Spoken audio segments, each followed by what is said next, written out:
સ્વાધ્યાય 3.2 દાખલો નંબર 6 5 વર્ષ પછી જેકોબની ઉંમર તેના પુત્રની ઉંમર કરતાં 3 ગણી હશે. 5 વર્ષ પહેલાં જેકોબની ઉંમર તેના પુત્રની ઉંમરથી 7 ગણી હોય તો તેમની વર્તમાન ઉંમર શોધો. હવે દ્વિચલ સુરેખ સમીકરણ છે એટલે જેકોબ અને તેનો પુત્ર, એટલે આપણે ધારી લઈએ કે ધારો કે જેકોબની વર્તમાન ઉંમર બરાબર એક્સ અને તેના પુત્રની વર્તમાન ઉંમર બરાબર વાય. હવે રકમની અંદર આપણને આપ્યું છે કે 5 વર્ષ પછી, 5 વર્ષ પછી શબ્દ આવે એટલે +5 કરવાના, અને 5 વર્ષ પહેલાં શબ્દ આવે એટલે -5.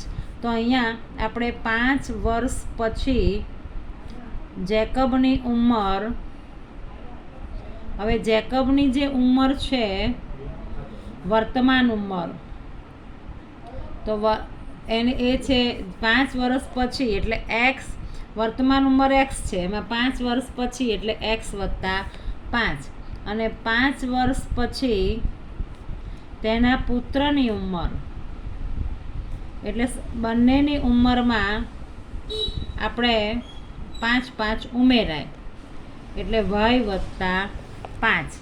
5 વર્ષ પછી જેકોબની ઉંમર તેના પુત્રની ઉંમર કરતાં 3 ગણી. હવે મેં હંમેશા આપણે વાત કરીએ છીએ કે કરતા શબ્દ પહેલાં જે હોય તો કરતા શબ્દ પહેલાં છે તેનો પુત્ર, એના પુત્રની ઉંમર છે વાય, એટલે 5 વર્ષ પછી જેકોબની ઉંમર તેના પુત્રની ઉંમર કરતાં 3 ગણી હતી. ગણી એટલે 3 વડે ગુણવાનું, એટલે 3y + 5. સમીકરણ છોડીએ, x + 5 કૌંસ છોડીએ, 3y અને 5 તારી 15. હવે અહીંયા આ +5 છે, +5ને આપણે આ બાજુ લઈ જઈએ એટલે થશે -5, એટલે 3y + 15 -5. તો 15માંથી 5 જાય તો 10, તો આપણને x બરાબર 3y + 10 આપણે આદેશ લઈ શકીએ.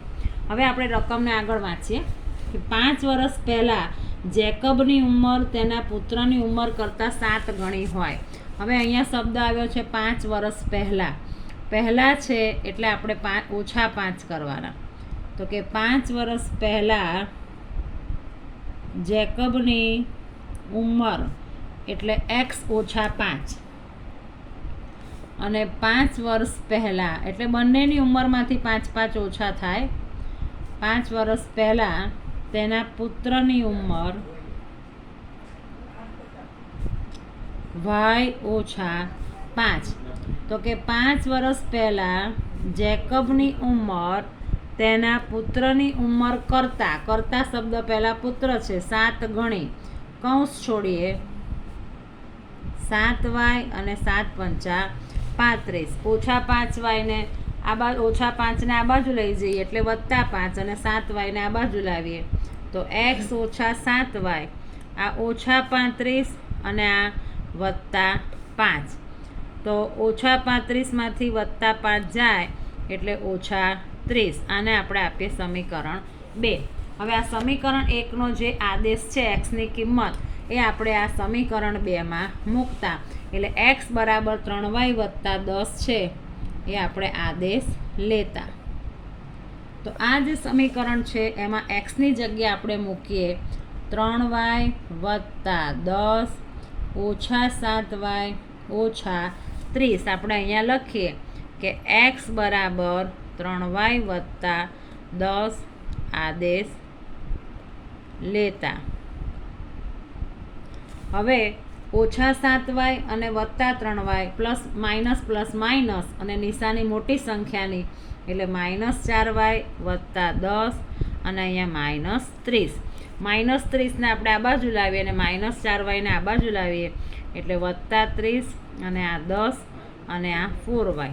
30 ને 10 40 બરાબર 4y. તો 40/4 બરાબર y, અને 40/4 કરીએ એટલે y બરાબર 10, અને y બરાબર 10 છે એ આપણે આદેશ જે આપણે લીધો હતો x બરાબર 3y + 10, તો એમાં જ્યાં y છે ત્યાં આપણે 10 મૂકીએ તો 10 તારી 30 અને 30 વત્તા 10 એટલે 40. તો આપણને એક્સની કિંમત મળી 40 અને વાયની કિંમત મળી 10. એક્સ એટલે જેકબની ઉંમર, એટલે આપણે લખીએ કે માટે જેકબની વર્તમાન ઉંમર એક્સ બરાબર 40 વર્ષ અને તેના પુત્રની વર્તમાન ઉંમર વાય બરાબર 10 વર્ષ. Thank you.